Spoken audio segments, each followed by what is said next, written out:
You wake up, check your phone, and within 5 minutes, you've already lost your first battle of the day. Not to an enemy, not to bad luck, but to distraction. Notifications, messages, news. Someone else's success story. Someone else's highlight reel. And just like that, your focus, your most valuable financial asset, is gone. Now here's the uncomfortable question. What if your financial life isn't failing because you lack money, but because you lack strategy? Because if you study history, the people who built real wealth, sustainable, long-term, almost unfair levels of advantage, they didn't just work harder. They operated differently. They thought differently. They moved like they were playing a completely different game. Take Miyamoto Musashi, not as a romanticized samurai figure, but as a strategist, a systems thinker, someone who won over 60 duels not because he was the strongest, but because he understood timing, positioning, and human psychology better than anyone else. Now strip away the swords and duels, and what do you have left? A framework for modern financial survival. Because today, you're still fighting duels. They just look different. Your opponent isn't standing in front of you. It's your spending habits, your inability to delay gratification, your reaction to market hype, your addiction to comfort. And here's the part nobody tells you. Most people lose these battles before they even realize they're in one. Look at the data. The majority of retail investors underperform the market. Not slightly, dramatically. Why? Because they chase trends, panic during downturns, and overestimate their ability to time anything.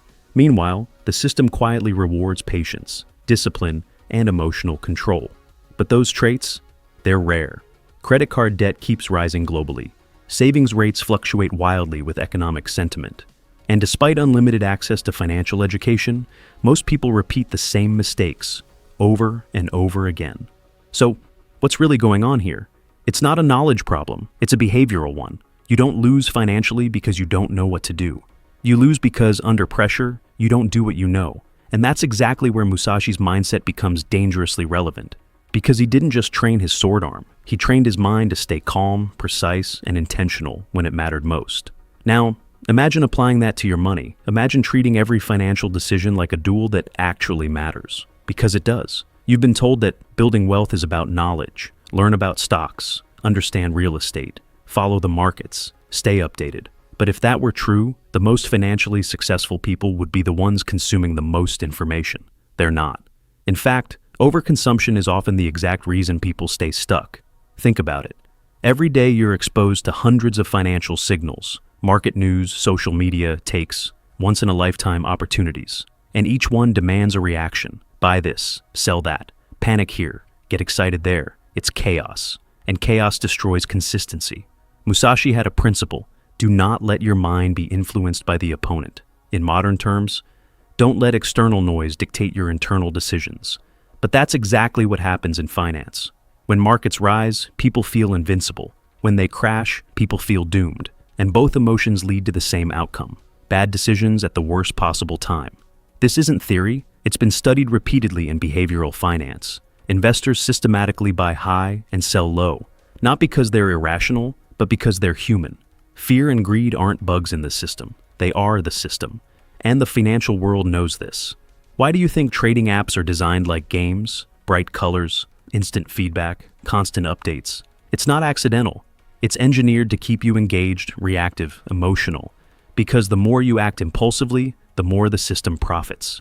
Now step back and look at this from a strategic perspective. If you were actually trying to win long term, would you play a game designed to make you lose? Or would you change the way you play? This is where Musashi's second edge comes in: simplicity. He famously emphasized mastering the fundamentals over chasing complexity. Not because complexity is useless, but because under pressure, complexity collapses. And what is financial pressure? A market crash, a job loss, unexpected expenses, inflation quietly eroding your purchasing power. In those moments, you don't rise to the level of your knowledge, you fall to the level of your systems. So, what are most people's systems? None, or worse, fragile ones. They rely on motivation to save. They rely on willpower to avoid spending. They rely on feeling ready to invest. And when life inevitably disrupts that, everything falls apart. Compare that to a system-driven approach. Automatic. Investing. Predefined asset allocation. Strict spending rules. Clear long-term horizons. Boring? Yes. Effective? Almost unfairly so. because it removes the need for constant decision-making. It eliminates emotional interference. It turns wealth building into a process instead of a series of reactions. And here's where it gets interesting. The biggest financial advantage today isn't access to information. Everyone has that. It's the ability to ignore it, to stay still when everyone else is moving, to stay disciplined when everyone else is emotional, to focus when everyone else is distracted. That's not just a skill, it's a competitive advantage, and almost no one is developing it, which raises a bigger question. If the system rewards patience, discipline, and long-term thinking, why is almost everything around you designed to destroy those exact traits? Because once you see that, you start to realize something uncomfortable. You're not just managing money, you're navigating an environment that's actively working against you. Because this isn't just about budgeting better or picking the right investments. That's surface level. The real game, the one almost nobody talks about, is control. Control over your attention, control over your behavior, control over your time horizon. And if you lose control in those areas, it doesn't matter how much you earn. You will leak wealth slowly, silently, and consistently. Look at the long-term patterns. People don't usually fail financially in one dramatic moment. It's not a single bad investment or one reckless decision. It's death by 1,000 small cuts. Lifestyle inflation, impulsive purchases, short-term thinking, reacting instead of planning. Individually, these decisions feel harmless. Collectively, they're devastating. And here's the part that should make you pause. Most of these decisions feel good in the moment. Spending feels rewarding. Following trends feels safe. Acting quickly feels smart. But Musashi's philosophy flips that completely. What feels right in the moment is often strategically wrong, and what feels uncomfortable, waiting, holding, saying no, is often where the real advantage lives. This is the part where most people check out. Because it demands something rare, restraint, not temporary discipline, not a 30-day challenge, but a long-term identity shift.